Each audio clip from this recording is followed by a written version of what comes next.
Estimados alumnos del primero medio A, espero que se encuentren bien ante la situación sanitaria que vive el país y el mundo. Les habla el profesor Mauricio y esto es otra clase de Historia y Geografía. Lo que vamos a hacer ahora en el siguiente trabajo hace alusión a la construcción de un informe sobre la revolución industrial y sus consecuencias. Principalmente la consecuencia que vamos a ver a través de la realización de este informe es la Primera Guerra Mundial. La Primera Guerra Mundial que también tuvo relación con la economía de nuestro país, porque recuerden ustedes que a fines del siglo XIX la economía chilena se basó principalmente en la exportación de minerales. Aquí estamos hablando del salitre. Y en el desarrollo de esta guerra que se desencadenó en el siglo XX, a principios del siglo XX, lo que hacía Chile era exportar estos minerales, principalmente el salitre, al viejo continente para que allá lo refinaran y lo volvieran bombas en el desarrollo de esta guerra mundial que comenzó en 1914 y terminó en 1919. Bueno, ¿cómo comenzó esta revolución industrial? Acá tengo anotados algunos apuntes para que ustedes puedan ver. En el año 1760, aquí estamos hablando del siglo XVIII, un ingeniero escocés llamado James Watt ideó el motor a vapor. Cuando hablamos de Escocia hablamos del país que se encuentra acá en el norte de lo que es Reino Unido, vecino de Inglaterra. Todo esto es Reino Unido. Cuando hablamos de Inglaterra hablamos de esto acá. Cuando hablamos de Escocia ya aquí hablamos ya de Gran Bretaña. Y si le agregamos Irlanda, ahí estamos hablando de Reino Unido.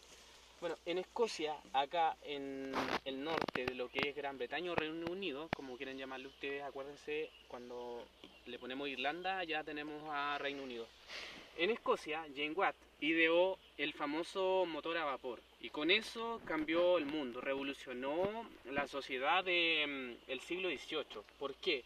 Porque el motor a vapor vino a reemplazar muchos de lo que era aquel entonces la sociedad que se basaba en tracción animal. Por ejemplo, con este motor a vapor ya no era necesario, por ejemplo, que los animales movieran ciertos transportes con cargamento, sino que el motor a vapor pasó a montarse sobre rieles y aquí nacen los primeros ferrocarriles en lo que es Escocia e Inglaterra. Y bueno, este motor a vapor también se lleva a lo que es el continente en sí, el continente europeo, se lleva a lo que es Francia, se lleva a Italia, a Bélgica, se lleva a Alemania, ya también se lleva a Norteamérica.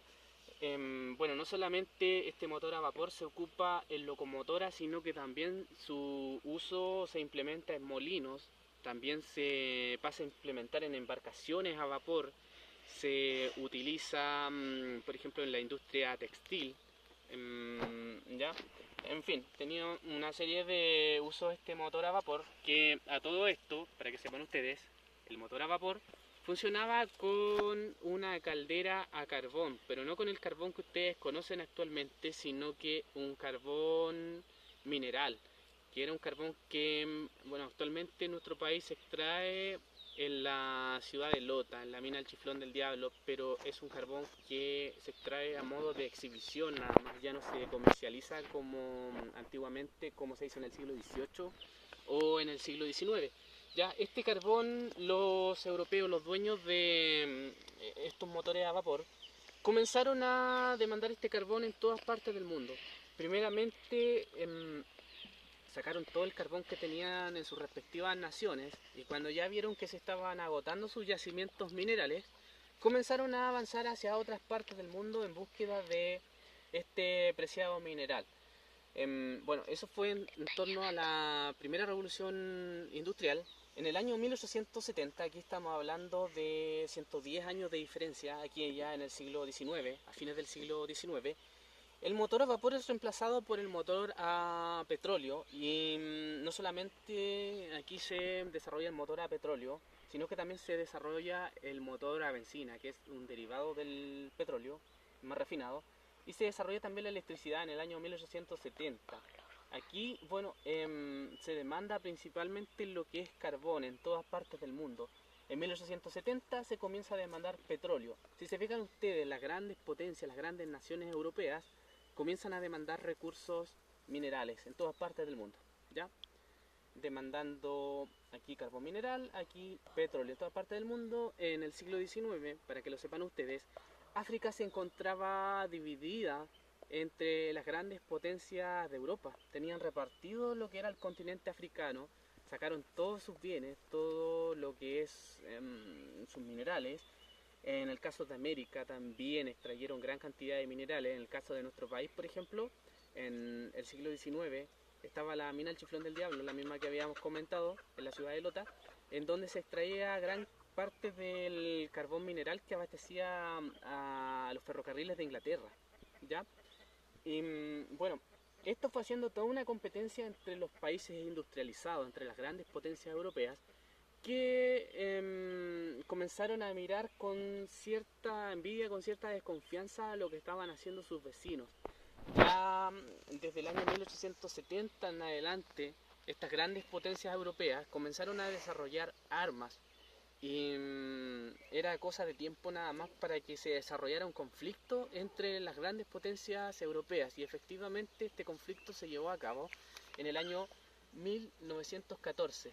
En 1914 se desencadena lo que es la Primera Guerra Mundial, que dura hasta el año 1919.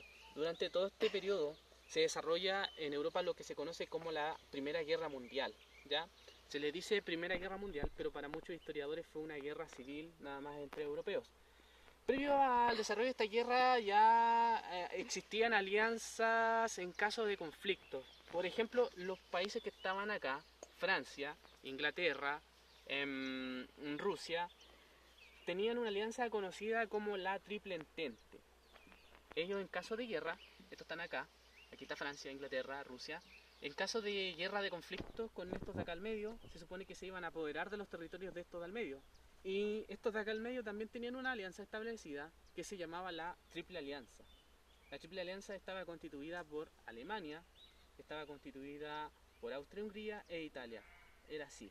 Y en caso de conflicto, ellos se prometieron expandirse y apoderarse de los territorios de sus vecinos. Ya estas alianzas estaban previamente establecidas. Y en el año 1914, como se dice, la chispa encendió el motor, ya que estamos hablando de la revolución industrial.